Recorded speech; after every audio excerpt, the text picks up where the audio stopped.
Yeah, well, yeah, I come prepared. Always. Go ahead.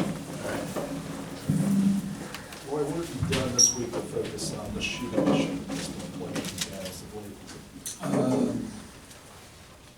late? We shot some more, but that's about it.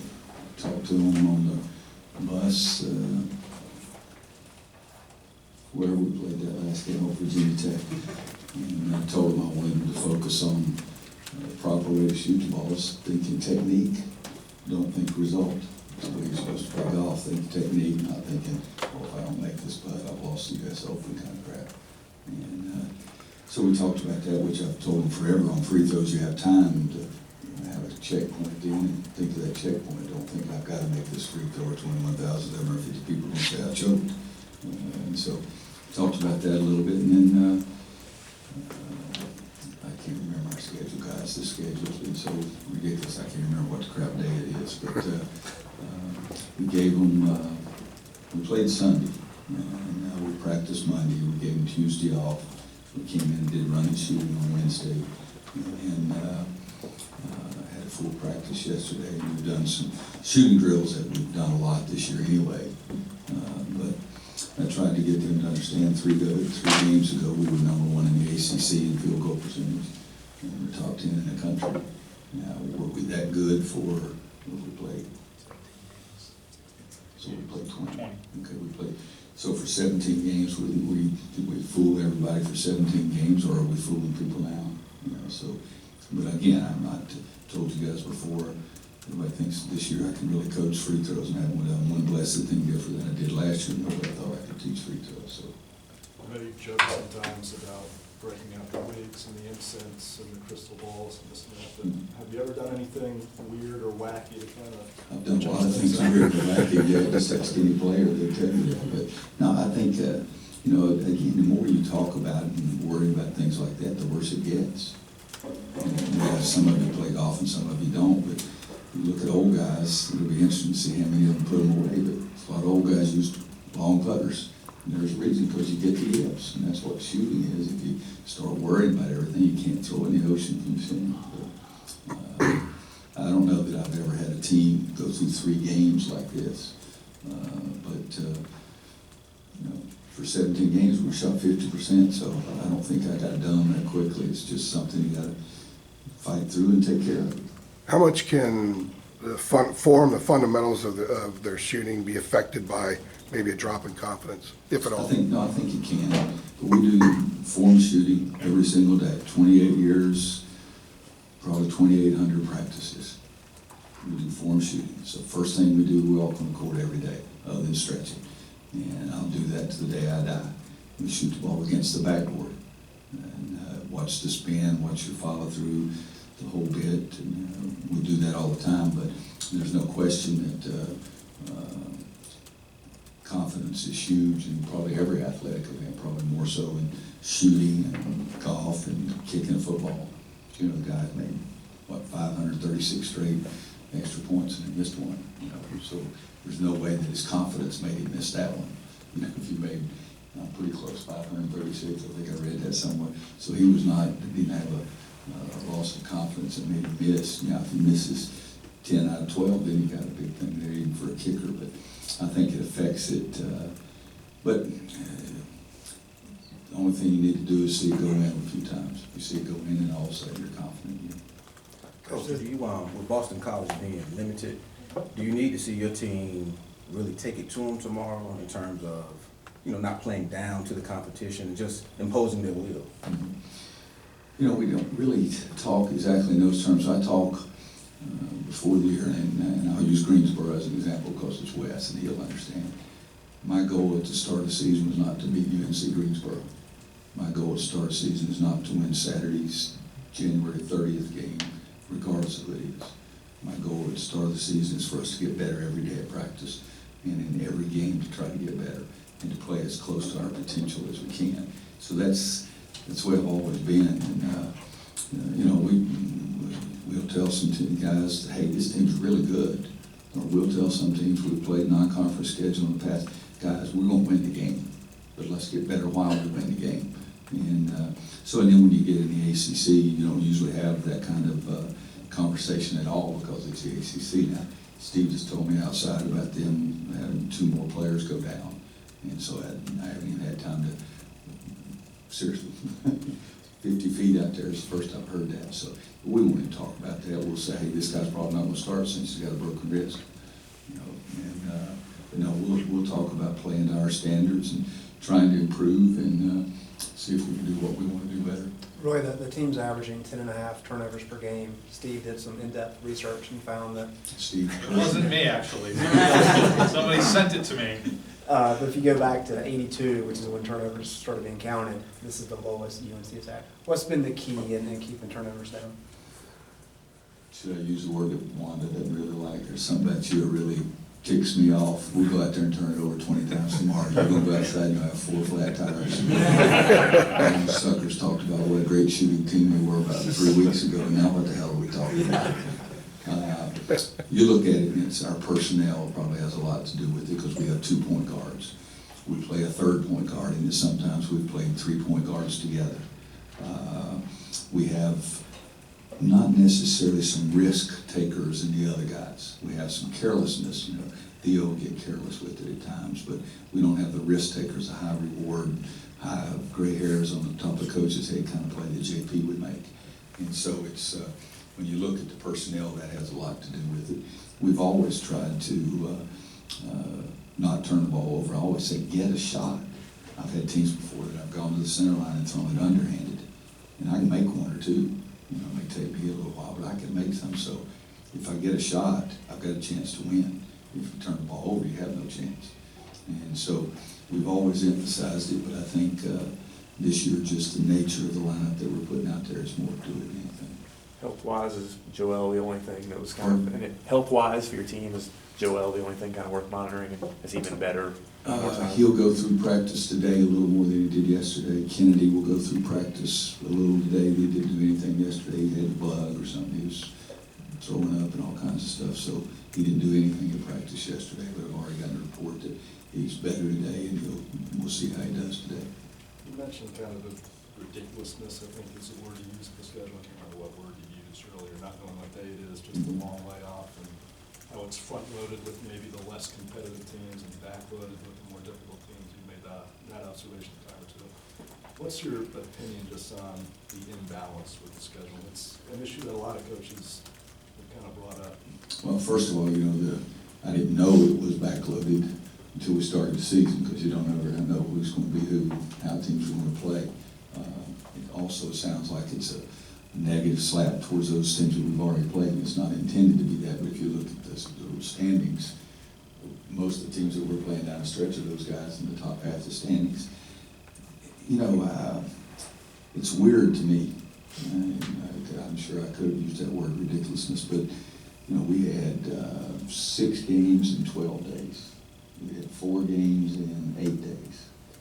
Now we have 4 games in 11 days. We've also had 1 game in 12 days. We've had 1 game in 7 days. You know, and so I don't understand why that has to happen, you know, but I don't do the schedule.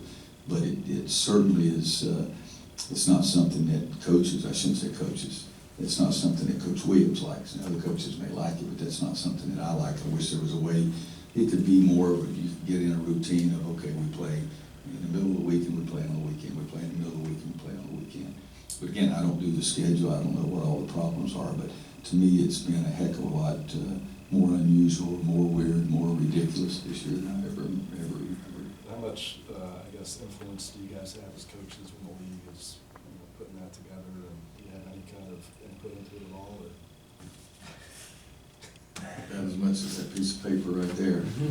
We have no influence. I mean, they act every now and then like they want our opinions, but they don't listen to one blessed thing we say. Did you happen to read what, Is that pretty straightforward? That's good. did you happen to see what Coach Boeheim said last night about the same subject? He called No. it stupid and No. kind of went He called on. what? He called it stupid and went on a rant about it. Thought you It's said pretty call entertaining somebody rant. stupid. But do you think, you say you don't have the influence, but if enough of you make similar type comments, do you think it could resonate in Greensboro? You know, I think that's a possibility, and should be a probability, because I know Jimmy's not the only one. I've talked to a couple of other coaches. I mean, all of us are saying why. But again, again, we don't make out the schedule, we don't see, and guys, we have no say. Freaking TV does the whole thing. I mean, it's a heck of a lot easier to play Wednesday and Saturday, everybody right? Okay, well, let's put that Saturday game on Sunday. Well, there's 15 teams in our league, so somebody's gotta have a bye. Well, why don't you take your bye on Wednesday? And then, well, wait a minute, now we got, I mean, we don't know what goes into the schedule, but I gotta think that it's something that the league really should look at, because I didn't know what Jimmy had said. But I know that three other I've talked to, I know there's 4 or 5 coaches that wonder what the Dickens will be doing. I mean, and again, it's driven by TV. I mean, that's all it is. I mean, we sacrifice, your third child and anything else for the dollar. What's the challenge for you as a coach, though, in trying to manage that with practice schedules and those types of things? Well, it's been the most unusual practice schedule I've ever had. It's not even close. I mean, one day off a week, and we were 2 straight years, every day we took a day off, I went recruiting. Well, now sometimes we have 3 out of 4 days off, because we played some, I mean, I'm not mistaken, we did play 6 games in a 12-day period, 11 days. Yeah, right after Christmas through Georgia, through Florida State. I mean, something like that, so it's the start of the season both because of the tournaments and everything, but whether or not it's possible to have some more reasoning when you're looking at the schedule, I don't know. We try to get away from Sunday games because nobody likes Sunday games except TV. There's not one other person that likes Sunday games. And we got away from it, and then we're back again, kind of thing. So, Bryce Johnson's been. and I don't think I have to be perfect friends with TV either. I think ESPN's our partner, and I got to watch on TV where somebody's college basketball games and they're talking about the freaking green room. That's the most ridiculous thing. That's one of my partners. That's half the damn broadcast. Well, so-and-so's in the green room, and this is a great time for me to be saying something about it, because he didn't mention any of my guys. Okay, but God Almighty, you're sitting there, you're trying to win championships, and here it is in January, and ESPN's talking about some green room, and some Chad Ford, or who it is, and that's the most ridiculous thing we're having to put up with the college basketball. TV drives everything. And again, hey, all those other guys, get them, take them, go. They're not talking about any of my guys, but that's the reason I feel more comfortable saying something about it. But I mean, serious, we're trying to win conference championships. We're saying college basketball means something. And here, ESPN, one of our partners, and the only channel that works on my television. I'm guarantee you guys, I don't know, y'all can tell me your favorite program. I don't know one program you're going to list. If it's not on ESPN, I don't watch it. And I'm thinking, God Almighty, I'm watching games last night.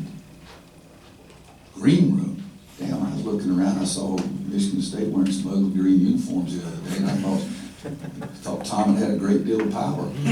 He's got a whole green room now, and then I realized they're talking about college players in the pro draft. We haven't even had the DECOM. That's the most ridiculous freaking thing I've ever seen. And put it in capital letters and send it to ESPN. And tell them if they want me to tell them privately what the crap I think I'll do that. How do we get on that? Somebody asked a question about scheduling. Okay. That's what we ought to do. Let's have a damn green room to go do our scheduling. Ross has got one about Bryce, then Bryce Johnson's obviously been pretty consistent, his double-doubles. But Joel Berry's had a pretty good season as well, 12 points, 38 from 3, 43% from the field. Is he one of your more consistent players, or even on par with Bryce this season in terms of what he's been able to do production-wise? He's probably more consistent than Bryce. I mean, really. Yeah. You look at consistent, he's probably been double figures or close almost in every game. Bryce will have 39 and 3. But Bryce's games have been outrageously good. And Bryce himself has been so much more consistent than he has in the past. And when he's at a high level, it's really been a high level. But Joel Berry has been very consistent on both ends of the court. There's no question. A couple of games, even when he didn't play well early, he would be able to make a big shot for us. I keep thinking Kansas State, and there was one game here where he made a big 3 right in front of our bench that we needed. Yeah. So I mean, he's been good, but he worked hard. I would say, I may have told you guys this every time. I'd say, okay, who's working the most in the off season on their shot? Everybody come back to me with Nate Britt and Joel Berry. So I think his sweat's paid off a little bit. Is there anything else in particular he's doing really well, other than obviously the hard work that's made him kind of very consistent player Yeah, that it's- sticks out. There's no secret, guys. It's sweat and the ball and the goal. That's all you need. When you're talking about the schedule, as far as the remaining schedule playing teams in the upper half of the league, Not the TV schedule. Right. I got you. just, do you address that at all with the guys through a month of January where you say, guys, we're gonna be tested in the month of February? I mean, is there anything, because it is a pretty, there's 5 or 6 ranked teams, it's higher, You know, what I've told them is that, I always break it down to the pre-conference schedule. And when that's over, I'm gonna say, now it's really gonna get hard. I don't care how hard your pre-conference schedule was. And I think that they've heard me say something. I think even our kids have said something about, boy, all those teams, not all of them, but a bunch of those teams in the second half of our schedule are those teams that are really having great years. And so the teams know it, but I haven't, not that I know of it, emphasized that part of it or anything, except, as I say, when we start conference play, I say it's really going to get to be something now. what do you think will be the biggest challenge of kind of playing through a schedule like that? I mean, is it beyond, is it having your team rise, kind of answer to those bigger games that get bigger down the stretch? Is it fixing the shooting thing? Is there one thing? Well, there's no particular- question you need to fix the shooting. There's no question, because we've won some games because we had more talent. But you gotta play better to win some games we've got coming up too. And you can't say that you play better if you don't put the ball in the basket. Going back to that 3 in Kansas City that Joel hit against K-State, he said that moment was really important to him to kind of become the guy that he's becoming every week. And he said it's not just because the ball went to the basket, but that you drew the play for him on a night he wasn't playing very well, and you showed that confidence in him. Was that part to get that out of him, to give him that moment because you knew there were going to be more of those down the road? As coaches, you do some of those things, but Dad act like I'm too intelligent. I was really just mad at him, told him to make a daggum shot. And I did say, I said, I'm drawing this up because I know it's time you made one, and you're tough enough to do it. And after he made the shot, I said, see, it's there, because he is a tough little nut. He's a competitive guy, and last year he was banged up and beat up. Our whole backcourt last year wasn't very healthy. But knock on wood, so far this year, Joel's been healthy. But I think if he says that was a big moment, that's great. And you should have given him some confidence, because I did have confidence, because the game was on the line. And I said, I want you to take the shot. And if I'm a player, that would make me feel pretty good. Guys, one last question, because Joel's ready and practiced a little earlier today, so one more if there is one. Do you feel if this group is playing anywhere close to its potential when you said that's the goal over the Yeah. long term? Not yet. We've played really well in some stretches of games. Maryland at times we were really good. UCLA at times we were really good. Down the stretch last few minutes, Kansas State, we were really good. Florida State, a great first 4 minutes and a great last 10 minutes. Syracuse, a great last 8 minutes. But we've but we haven't very often played the full set of the game close to our potential like I think we can. All right, thanks guys. So good.